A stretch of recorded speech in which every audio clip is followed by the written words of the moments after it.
என் பேர் சண்முகராஜா. பெரிய லெவலில் சம்பாதிக்கணும், நிறைய புகழ் பெறணும். இன்னைக்கு வரைக்கும் அதான் பண்ணிக்கிட்டு இருக்கேன். விஜய்க்கு படம் பண்ணணும், அஜித்துக்கு படம் பண்ணணும், எதுவுமே புதுசாக கிரியேட் பண்ண முடியாது. அந்த மிஷ்கின் நான் இல்லை, மைஸ்கின்னா அப்படிம்பாங்க. அதை எப்படியோ மூடி மறைக்க என்னால் முடியுது. ஆனால் எல்லாம் பின்னால் ஓடுறாங்க. I've learn the techniques to cover up my flaws.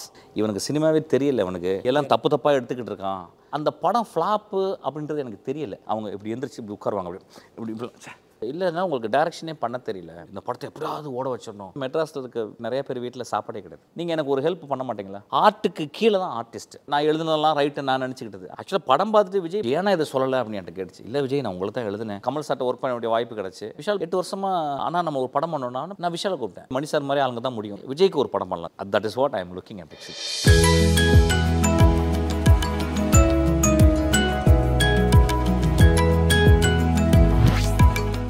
வணக்கம் மிஷ்கின்.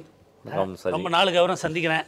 மிஷ்கின் ஒரு 20 ஆண்டுக்கு முன்னாடி ஒரு அசிஸ்டன்ட் டைரக்டராக ஆரம்பிச்சு 2006 முதல் படம் இயக்குறீங்க. சித்திரம் பேசுதறியும் 9 படங்கள் இயக்கியிருக்கீங்க. ஒவ்வொரு படங்களும் உங்களுடைய முத்திரை இருக்கக்கூடிய ரொம்ப தனித்துவமான ஒரு இயக்குனர்னு சொல்லக்கூடிய படங்கள் முதல் படத்தில் இருந்து. முதல் படத்துக்கு இன்னொரு பெரிய சிறப்பு உண்டு. இந்திய சினிமா வரலாற்றிலேயே ஒரு படம் ஃப்ளாப்னு டிக்ளேர் பண்ணி தியேட்டர்களில் இருந்தெல்லாம் வெளியே எடுத்ததுக்கப்புறம் ரீரிலீஸ் பண்ணி ஒரு பெரிய மாபெரும் ஹிட்டான ஒரு, எனக்கு தெரிஞ்சு இந்தியாவில் வேறு எது படத்துக்கு இப்படி நடந்திருக்குமான்னு தெரியாது. சினிமாவில் வந்து ஏதாவது பண்ணணும், சாதிக்கணும் இப்படின்னு தான் நீங்கள் ஆரம்பிச்சிங்களா? சின்ன வயசுலேருந்து அப்பா அம்மா அவங்க சாதனை செய்யணும், சாதனை செய்யாட்டினா அந்த சாதனையை வந்து குழந்தைங்க மேலே திணிச்சு நீயாவது சாதிக்கணும் அப்படின்னு சொல்லுவாங்க. நான் யூஸ்வலாக சின்ன வயசுலேருந்து அப்பா அம்மா சொன்னதை கேட்டது கிடையாது. கேட்டலன்னா அவ்வளோ சுதந்திரம் கொடுத்துருக்காங்க அப்போ. ஸோ அதனால் நான் சினிமாவுக்கு வர்றது வந்து ஒரு பெரிய ஆக்சிடென்ட். இப்போ எனக்கு வர்ற அசிஸ்டன்ட் டேரக்டருக்கு எல்லாருக்குமே வந்து பிளான் ரொம்ப தெளிவாக இருக்குது. ஒரு நல்ல டேரக்டர்கிட்ட அசிஸ்டண்ட்டாக இருக்கணும், நிறைய கற்றுக்கணும், கொஞ்சம் டிட்பிட்ஸ் நோஹோ கற்றுட்டு சினிமா பண்ணணும், பெரிய லெவலில் சம்பாதிக்கணும், நிறைய புகழ் பெறணும், இப்படிலாம் ஒரு அவங்களுக்கு வந்து செட் ஆஃப் ஃப்யூச்சர் எப்படி இருக்குன்றது பிளான் இருக்குது. எனக்கு அந்த மாதிரி இல்லவே இல்லை. எனக்கு என்ன ஆச்சுன்னு கேட்டால் வந்து நிறைய வேலைகள் பண்ணிகிட்டே இருந்து நிறைய வேலைகள் டிசைன் பண்ணிகிட்டே இருக்கேன். அப்போ கல்யாணம் வர ஆயிடுச்சு, குழந்தை வேறு பிறந்துருச்சு, சாப்பாடுக்கே கஷ்டப்படுற ஒரு நிலைமை வந்துருச்சு. சரி இப்போ ரொம்ப கஷ்டமாக இருக்குது, ஒரு 1500 ரூபாய் சம்பாதிச்சா போதும் அப்படின்ற மாதிரி இருக்கும்போது எனக்கு வந்து அன்னாடங்காச்சியாக இன்னும் ஒரு 300 ரூபாய் எக்ஸ்ட்ரா கிடைக்கும். நான் ஏன் முடிவு பண்ணேன் அப்படின்னு கேட்டால் வந்து ஓகே கதைகள் நிறையா படிக்கிறோம், ஒரு கதை சொல்கிற ஒரு மீடியம் முதல்ல அசிஸ்டன்ட் டைரக்டராக ட்ரை பண்ணி அப்புறம் உடனே கிடச்சிருச்சு எனக்கு. ஸோ அந்த சினிமா வந்து நீங்கள் நினைக்கிற மாதிரி எந்த செட் ஆஃப் கோல்ஸுக்குலேருந்து நான் வரவே இல்லை. ஆனால் சினிமா வந்தால் பிறகு எனக்கு சினிமா ரொம்ப பிடிச்சிருச்சு. நான் என்ன படித்தனோ ஒரு கதையை படிச்சுட்டு நிறைய பேருக்கு சொல்ல முடியாது, ஒரு 2 பேர் 3 பேர்கிட்ட சொல்லலாம். ஏன்னா கதை கேட்குறதே விட்டுட்டாங்க. ஆக்சுவலாக ஒரு கதையை நான் சொல்லி 1 கோடி பேர் கேட்கக்கூடிய பார்க்கக்கூடிய அளவுக்கு வந்தது எனக்கு. அதை ஃபஸ்ட்டு புரிஞ்சுக்கிட்டேன். அதுக்கப்புறம் வந்து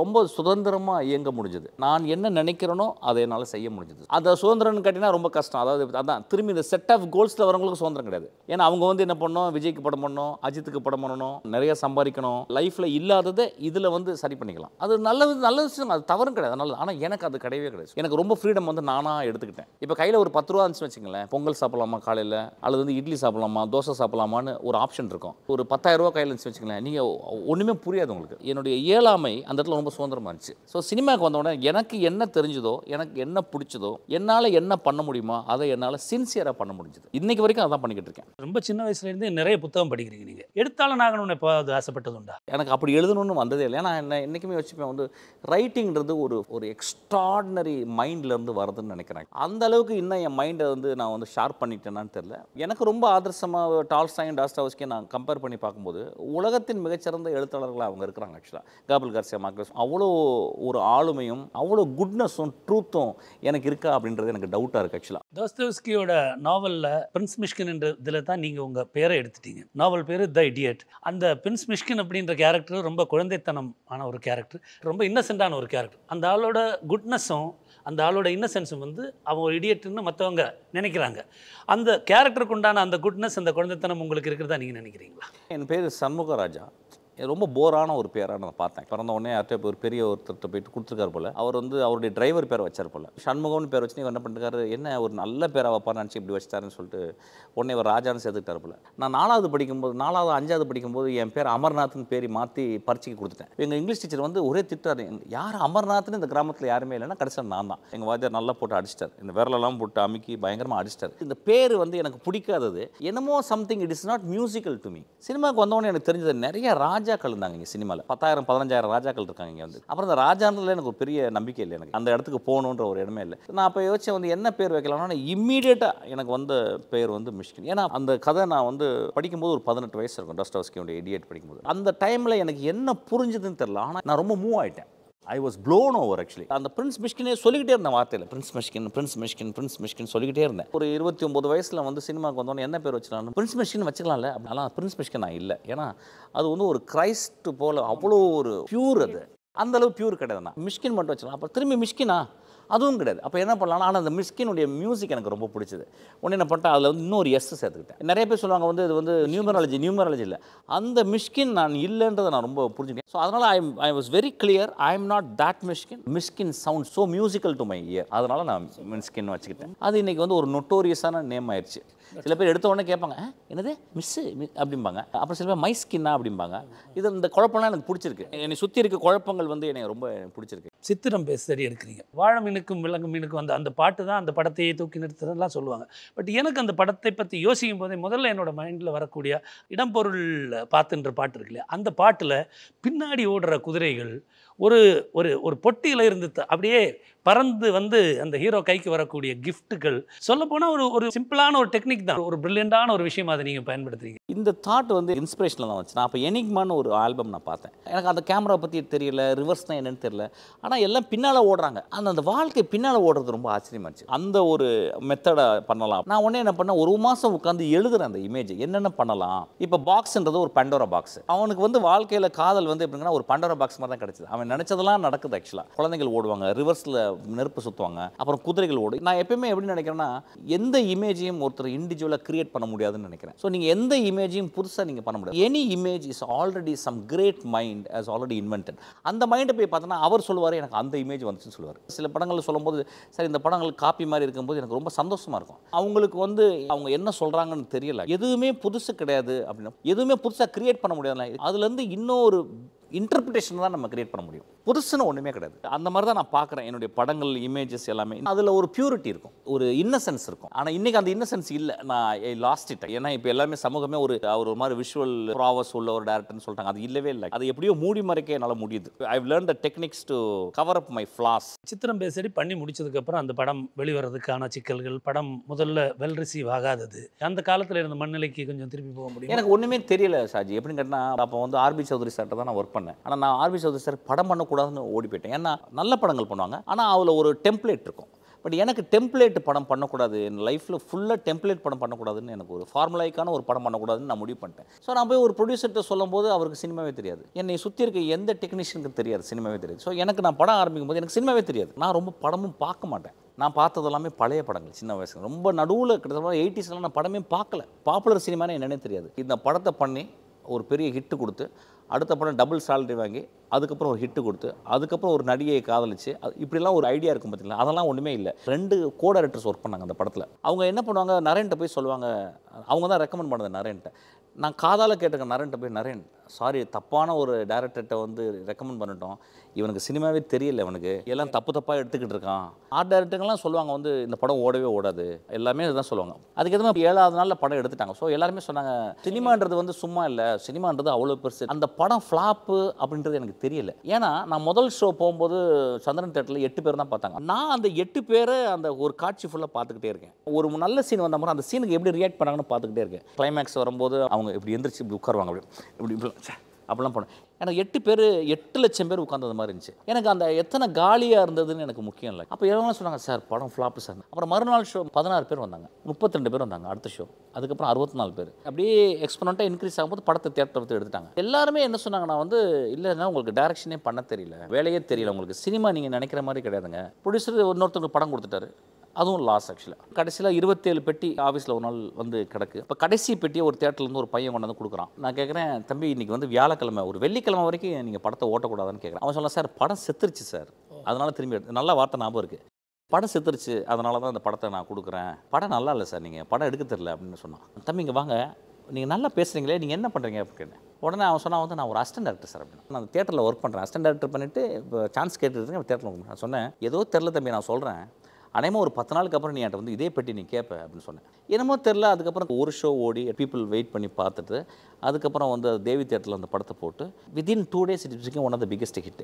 10 நாள் கழிச்சு அந்த பையன் வந்து கேட்டான், எனக்கு இது பெட்டி வேணும் சார் கேட்டான். சரி இதெல்லாம் எப்படின்னு கேட்டால், I didn't think about future, ஏதோ I felt what we have taken is something worthy. First படமே எனக்கு இந்த மாதிரி கான்ஃப்ளிக்டில் ஓடினதுனால எனக்கு வந்து சக்ஸஸ்னா என்னென்ன ஐடியாவே இல்லை. கடுமையாக ஃப்ளாப் ஆகிட்டு அந்த படம் அப்புறம் ஓடிச்சுன்னு சொல்லும்போது இன்னைக்கு வரைக்கும் நான் படம் எடுக்கும்போது அப்படி தான் இருக்கேன். இன்ட்ரெஸ்டிங்காக படம் பண்ணணும்னு ஆசை இருக்குது. எனக்கு ரொம்ப அந்த சக்ஸஸ் அப்படின்றது வந்து எனக்கு வந்து ஐ பிலீவ் கைண்ட் ஆஃப் எக்ஸஸாக தான் நான் பார்க்குறேன். இப்போ யூத்தெல்லாம் நிறைய அதை தான் மீன் பண்ணுறாங்க. ஆக்சுவலாக இந்த படத்தை எப்படியாவது ஓட வச்சிடணும், அது மிஸ் ஆகிடக்கூடாது அப்படின்ற ஊரில் இருக்காங்க. எனக்கு என்றைக்குமே அந்த ப்ராப்ளம் இருந்ததே கிடையாது. சின்ன வயசுல இருந்து பொருளாதாரம் வந்து எப்பவுமே உங்களுக்கு ஒரு சிக்கலாக தான் இருந்திருக்கு. வாய்ப்பு வசதி உள்ள குடும்பத்தில் பிறந்தவரில் நீங்கள் பொருளாதார பிரச்சனைகள் வாழ்க்கையில் தீரணும்னு ஒருபோது யோசிச்சது இல்லையா? எனக்கு பொருளாதாரம் அப்படின்ற ஒரு வார்த்தை எப்படின்னு பார்க்கணும்னா வந்து அடுத்த வேளை சாப்பாடு. நம்ம ஒரு 2 வருஷம் நம்ம வந்து கோவிட்ல இருந்தோம். மெட்ராஸில் இருக்க நிறைய பேர் வீட்டில் சாப்பாடே கிடையாது. இப்போ என்னுடைய ஆஃபீஸ்லாம் பார்த்தீங்கன்னா வந்து நிறைய பேர் சாப்பாடே இல்லாமல் வந்திருக்கும். காசு கடன் வாங்கி நான் கொடுத்துருக்கேன். இப்போ பொருளாதாரம் நிறைய எல்லாம் இருக்கிற மாதிரி தெரியுது, மாயையாக எனக்கு தெரியுது. அடுத்த வேளை சாப்பாடு இருக்குது, பத்திரமா இருக்குது. பட் அதை விட எனக்கு முக்கியம், நான் இந்த டைமில் நான் எவ்வளோ ஜாய்ஃபுல்லாக இருக்கேன் அப்படின்றது ரொம்ப முக்கியம்னு நான் நினைக்கிறேன். இப்போ நம்ம சொல்லும் போது ஒன்று சில பேர் வந்து என்ன ஃபிலாசபர் மாதிரி பேசுகிறாங்க, இது ஒரு சிம்பிளான ஃபிலாசபி லைஃபுக்கு தேவைன்னு நினைக்கிறேன். இந்த உலகத்தில் கிட்டத்தட்ட 98% பொருளாதாரத்தை நோக்கி ஓடும்போது ஓடி இப்போ ஒன்றும் இல்லை. நான் வரும்போது கார் டிரைவர் என்ன பண்ணார், சிக்னல் வந்து விழுந்துருச்சு, அவர் நின்றுக்கிட்டே இருக்காரு. பார்த்து நான் சொன்னேன், அண்ணா சிக்னல் விழுந்துருச்சுன்னு உடனே அவர் கிளம்புறாரு. ஏதோ கவலை இருக்கேன் உங்களுக்கு என்னன்னு கேட்டேன். உடனே இல்லை சார் ரொம்ப கஷ்டப்படுறேன். குழந்தை இருக்கா அப்படின்னு கேட்டேன். உடனே குழந்தை பிறக்கல சார் அப்படின்னு. நான் சொன்னேன், ஏன் குழந்தை எடுத்து நீங்கள் வளர்க்கல அப்படின்னு. இல்லை சார் அதுக்கு வசதி இல்லை சார் அப்படின்ட்டாங்க. அப்புறம் நான் உடனே அவர்கிட்ட சொன்னேன் வந்து ஒரு குழந்தை எடுத்து வளர்த்துருங்க, வசதி வருதோ வரதோ அதை பற்றி கவலை இல்லை, ஆனால் மனசில் சந்தோஷம் வந்துடும். அவருக்கு என்னமோ புதுசாக என்னை பார்த்தார். கான்சன்ட்ரேஷன் கேம்போவில் சந்தோஷமாக வந்து ஃபிடில் வாசித்ததெல்லாம் நான் படிச்சிருக்கேன். அதாவது நாளைக்கு ஓவனில் போட்டு எரிக்க போகிறாங்க ஆஸ்விட்ஸில் அப்படிங்கும்போது இன்றைக்கி உட்காந்து கொஞ்சோண்டு பிஸ்கட்ஸ் எல்லோரும் ஷேர் பண்ணிக்கிட்டு டான்ஸ் ஆடுறதெல்லாம் நான் வந்து படிச்சிருக்கேன். ஆக்சுவலாக வந்து நம்ம இந்திய சமூகத்தில் வந்து ஏதோ ஒரு வகையில் வந்து சக்ஸஸை நோக்கி அவன் போய்கிட்டே இருக்கான். இதை நான் ரொம்ப டீப்பராக நான் பார்க்குறேன். ஆக்சுவலாக என் படங்களில் இதை தான் சொல்லுது. என்னுடைய கதையில் எல்லா மாதிரிலும் ஏதோ வேற ஏதோ நோக்கி ஓடிட்டே இருப்பாங்க. அது ஏன்னா நான் அப்படி தான் பார்க்குறேன். ஒரு கடுமையான உழைக்கிற ஒரு மனிதன் உணவுக்கு கஷ்டமே பட மாட்டான். ஒரு நல்ல மனிதனுக்கு நல்ல நண்பர்கள் இருப்பாங்க. அவனை பசியோட விட மாட்டான். இப்போ 2 படம் ஃப்ளாப் ஆயிடுச்சு, படமே கிடைக்கலனா நீங்கள் எனக்கு ஒரு ஹெல்ப் பண்ண மாட்டீங்களா? நான் வெற்றிமாறன் போய் ஒரு ஹெல்ப் கேட்டால் பண்ண மாட்டேன்னா என்ன? இந்த பயம் எனக்கு இல்லை. ஆனால் இந்த பயத்தோட இந்த சமூகம் வாழ்ந்துகிட்டே இருக்குன்றதை பார்க்குறேன். எங்கள் அப்பாட்ட அந்த பயத்தை பார்த்தேன். இன்றைக்கி வந்து அவருக்கு 80 வயசாயிடுச்சு. அவருடைய கான்ஷியஸ்லாம் போயிடுச்சு. அவர் பார்த்து நான் முகத்தில் பெரிய ஒரு சோகம் உறைஞ்சு போய் கிடக்கு. அவர் டெய்லர், அவர் ரொம்ப சின்ன வயசுலேருந்து கஷ்டப்பட்டு அவர் ஹாப்பியாகவே இல்லை. அம்மா சொல்லுவாங்க, எனக்கு வந்து ஒரு கிரைண்டர் இல்லைம்பாங்க அந்த காலத்தில், சின்ன ஒரு வண்டி கிடையாது அப்படிம்பாங்க, சைக்கிள் தான் ஓட்டுவார். நான் மனிதர்களை பார்க்குற எல்லா காலகட்டத்திலையும் இந்த பணத்தை நோக்கி ஓடிக்கிட்டே இருக்கிறாங்க. அதுதான் நம்ம வாழ்க்கையை வந்து நிர்ணயம் பண்ணுது அப்படின்னு நினைக்கிறாங்க. நான் உலகம் ஃபுல்லாக ட்ராவல் பண்ணுறேன். கிட்டத்தட்ட ஒரு 23 கண்ட்ரிஸ் ட்ராவல் பண்ணியிருக்கேன். ரொம்ப நார்மலான பீப்புள்கிட்ட போய் பழகியிருக்கேன், பார்த்துருக்கேன். அவங்களாம் ரொம்ப ஹாப்பியாக இருக்கிறாங்க. ஹாப்பியாக இருங்க, பயத்தோடு வாழாதீங்க, ரொம்ப சாதாரணமாக இருங்க. நிறைய பேர் சில டைம் எழுதுவாங்க, அவர் இவ்வளோ கார் வச்சுருக்காரு, இவ்வளோ காசு வச்சுருக்காரு, இவர் வந்து வறுமையை பற்றி பேசுகிறார் அப்படின்னு. இன்றைக்கும் வறுமையோடு தான் இருக்கணும்னு ஆசைப்பட்டுக்கிட்டே இருக்கேன். ஒரு பிகாசோடைய ஆர்ட்டை பார்த்துட்டு ஒரு உலகமே அவர்கிட்ட மயங்கி கிடைக்குது. ஒரு செசானாவுடைய ஆர்ட்டை பார்த்து மயங்கி கிடைக்குது. ஏன்னு கேட்டால் வந்து அவன் காசு நோக்கியோ க்ளோரியை நோக்கி போல, அவன் வாழ்க்கையை புரிஞ்சுக்கிட்டு அதை கடத்த பார்க்குறான். 2வது படமாக வந்த படம் வந்து அஞ்சாதே, பெரிய வெற்றி உங்களுக்கு கிடைச்சிருச்சு. அந்த படம் நீளமான படம். அந்த லெங்க்த்துக்கு காரணம் என்னுடைய இடியசி. எனக்கு சினிமா புரிதல் அப்போ இல்லை. ஏன்னா சினிமா ஒரு வாஸ்ட் ஓஷன், 24 கிராஃப்டை உள்ள வச்சிருக்கு, புரியவே புரியாது. இப்போ ஃபஸ்ட்டு படம் செகண்ட் படம் பண்ணுறவங்க என்ன நினச்சிருக்காங்க, நான் பார்க்குறேன். ஆக்சுவலாக வந்து என்னமோ they think that they conquered cinema. ஆர்ட்டை கான்குயரே பண்ண முடியாது. ஆர்ட்டுக்கு கீழே தான் ஆர்டிஸ்ட். அதோடைய லெங்க்த்துக்கு காரணம் என்னுடைய முட்டாள்தனம், அப்புறம் ஒரு ஆம்பிஷன். ஆக்சுவலாக நான் எடுத்தது தான் கரெக்டுன்னு சொல்கிறது. நான் இன்றைக்கி என் அசிஸ்டன்ஸை சொல்லுவேன், இன்றைக்கி நீங்கள் 2 ஹவருக்கு மேலே கதை சொன்னால் உங்களுக்கு செருப்பு கட்ட அடிப்பேன் சொல்லுவேன். I am telling them to understand that. இப்போ நான் கதை பண்ணிக்கிட்டு இருக்கேன், இன்னும் படம் ஆரம்பிக்கவே இல்லை, ஆனால் இதை மட்டும் தலையில் போட்டுட்டே இருக்கேன். 2 ஹவர் தான் அந்த கதை இருக்கணும். ஸோ அது மாதிரி அந்த லெங்க்த்துக்கு காரணம் வந்து ஒரு ஆம்பிஷன், இடியசி. நான் எழுதுனதெல்லாம் ரைட்டு நான் நினச்சிக்கிட்டது, அதெல்லாம் சாப் பண்ணலாம், அழகாக சாப் பண்ணலாம். டேவிட் மவுண்ட் ஒரு தடவை என்ன பண்ணாராம், வந்து ஃப்ரெண்டு ஒரு டிக்கெட் எடுத்து படத்துக்கு உள்ளே போகும்போது படம் என்ட்ரன்ஸில் வரும்போது ஃபோன் வந்துருச்சான். நீ உள்ளே போ, நான் வந்துடுன்னு சொல்லிட்டு ஃபோன் பண்ணிட்டு போனாராம். போயிட்டு வந்து கொண்டாங்கச்சு வந்தாராம். வந்து படம் ஓடிக்கிடுச்சு. அப்போ கேட்டேன், எவ்வளோ நேரம் என்ன ஆச்சுன்னு.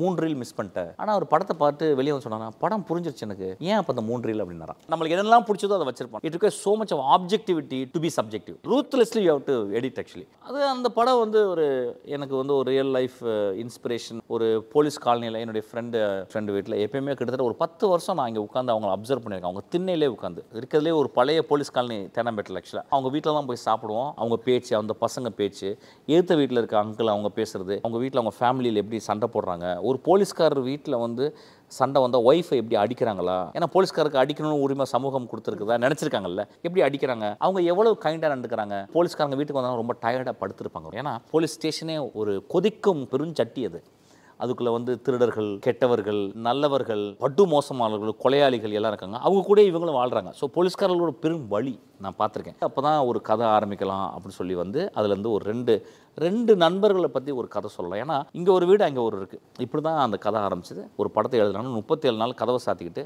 நான் பார்த்த 15 வருஷம் அனுபவத்தை ஒரு ஃபிக்ஷனெல்லாம் நான் ஒரு வேர்ல்டுக்குள்ளே க்ரியேட் பண்ணி அவங்கள போட்டு அவங்கள வந்து குலுக்கி எடுக்கும்போது 5வது வச்சு அது கொஞ்சம் லெங்க்த்தாக வந்துருச்சு. அவ்வளோதான். தமிழ் எஸ்டாப்ளிஷ்டான எந்த நடிகரும் இல்லை சித்திரம் பேச தெரியல. 5வதுக்கு வரும்போது கூட கமர்ஷியலி வைபிளான ஆக்டர்ஸை யாரையும் வைக்கல. பட்ஜெட் இல்லாதனாலே இல்லை அது தேவையில்லைன்னு அப்படி ஐடியாவே தோணலை எனக்கு. அதாவது இந்த படத்தை இப்படி பண்ணால் எப்படி ஓடும் அப்படின்ற எண்ணமே இல்லை. கதை இப்போ எழுதி முடிச்சுட்டு பார்க்குறேன். பார்த்தோன்னே தெரியுது. அப்புறம் நான் சித்திரம் பேச எழுதுனது விஜய்க்கு தான் எழுதினேன். ஏன்னா அப்போ விஜய்கிட்ட தான் யூத்தில் ஒர்க் பண்ணிட்டு வந்தேன். விஜய்கிட்ட பண்ணலாம் அப்படின்னு சொல்லும்போது அப்புறம் யோசிச்சு பார்க்கும்போது எனக்கு எல்லாம் தெரிஞ்சது. நிச்சயமாக அந்த கதை வந்து சொல்லும் போது நிறைய மாற்றங்கள் ஏற்படும் அப்படின்னு எனக்கு தெரிஞ்சிருச்சு. ஆக்சுவலாக சரி நம்ம போயிட்டு ஒரு ஸ்டாராக வர்ற ஒரு தம்பிகிட்ட போயிட்டு எப்படி இதை சொல்ல முடியும்னு நான் உடனே ஒதுங்கிட்டேன். ஏன்னா ஒரு ஹம்பிளான ஃபிலிம். ஆக்சுவலாக படம் பார்த்துட்டு விஜய் பார்த்து எனக்கு ரொம்ப பிடிச்சி. ஏன்னா இதை சொல்லலை அப்படின்னு என்கிட்ட கேட்டுச்சு. இல்லை விஜய் நான் உங்களை தான் எழுதினேன். முதல் படம் வந்து மக்களால் வந்து அங்கீகரிக்கப்பட்டவொடனே ஓகே ஒரு நல்ல கதையை சொல்லலாம். Again I opted for new actors. கதை மாந்தர்கள் புதுசாக இருக்குல்ல, எனக்கு அப்படி தான் பார்க்குறேன். நான் இன்ன வரைக்கும் அப்படி தான் பார்க்குறேன். அடுத்த படம் புதுசாக ஒரு பையனுக்கு பண்ணலாம்னு யோசிச்சிருக்கேன். என்னையை பொறுத்தளவில் எனக்கு வந்து அந்த ப்ரெஷர் எனக்கு வந்ததே இல்லை. ஒரு பெரிய ஹீரோட்டையும் ஒரு பெரிய ஹீரோன்ட்டையும் ஒரு பெரிய டெக்னீஷியன்ட்ட தான் ஒர்க் பண்ணணுன்ற இதுவே வந்ததே இல்லை. ஒர்க் பண்ணலாம். இப்போ கமல் சார்ட்ட ஒர்க் பண்ண வேண்டிய வாய்ப்பு கிடச்சி நிறைய பேர்கிட்ட ஒர்க் பண்ண